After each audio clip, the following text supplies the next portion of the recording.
What you saying, ladies and gents? It is your boy Bucket Sam, and we are back again today for another video. Today's video is where we are looking at 5 clubs across Europe who sold their superstar and just improved and got better as a team and were better for it. So let's get right into it. Roll that intro.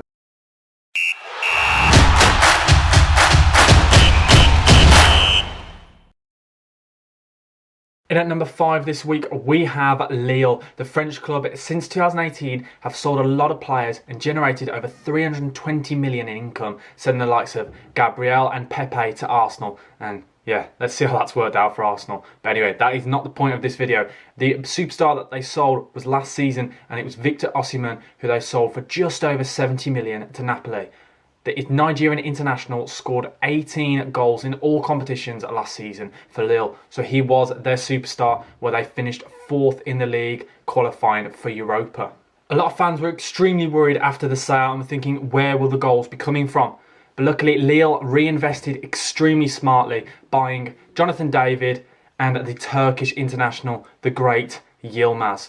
And this season now, Lille are looking... Potentially at the moment, they are top of the French league and have spent more time at the top of the league than PSG this season. So who knows? But anyway, even the fact that they're even contentions for the title is definitely an improvement on last season's 4th spot. And at the moment, they could do it, and that'll be the first time they've won the league since 2011. So for me, they've got to be number 5. It's a definite improvement after selling Victor Osimhen.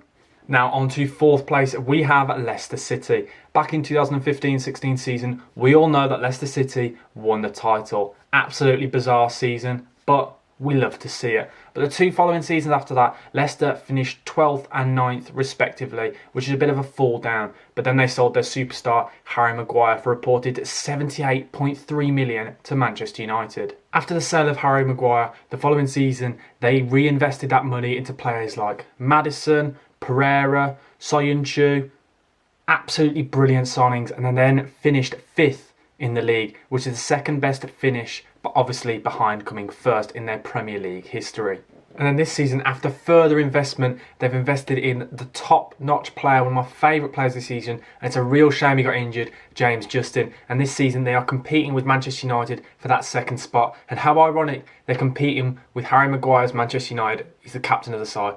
Absolutely bizarre, and that's why they're definitely 4th. Inter Milan now at number 3. Inter Milan signed Icardi back in 2013, and he played 219 games, scoring 124 goals in his span until 2019. And in 2019, they loaned him out with an option to buy to PSG for 45 million. And at this time, Inter Milan hadn't won a league title since 2009-2010 season.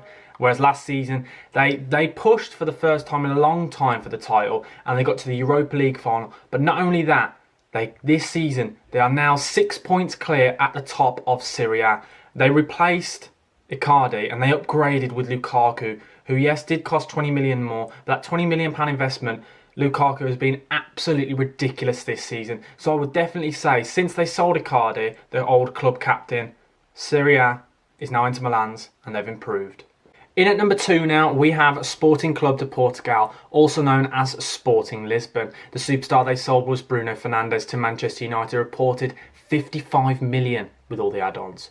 But Sporting Club de Portugal haven't won the league since 2002, and in that time Benfica have won it 7 times and Porto have won it 11 times. Absolutely mental. But this season they are currently 4 points clear at the top of the table, and they've got an invincible seasons with 21 wins and 7 draws. This has all come this season after the signing of Bruno Fernandes, because they reinvested in a player called Pedro Gonzalez, who cost the club 6 million, and this season he's got 21 goal involvements in 28 games, and he only cost the club 6 million. So after selling Bruno Fernandes, the player they kept, and they kept fighting to keep for so long, they are now going to win the Liga NOS.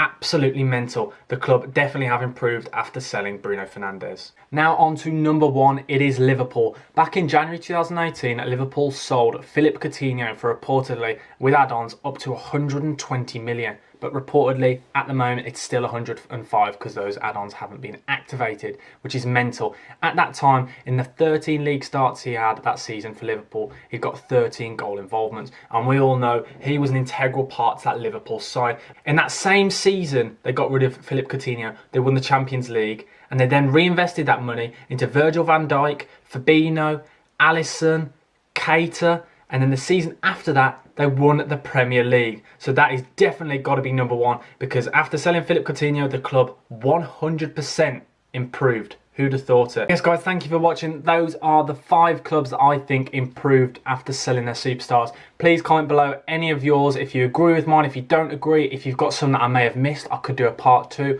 Who knows? But guys, smash that like button. Please subscribe and just keep waiting for more good quality, top-notch bucket hat content. But yes, Bucket Hat Sam over and out. Have a good week, guys. Goodbye.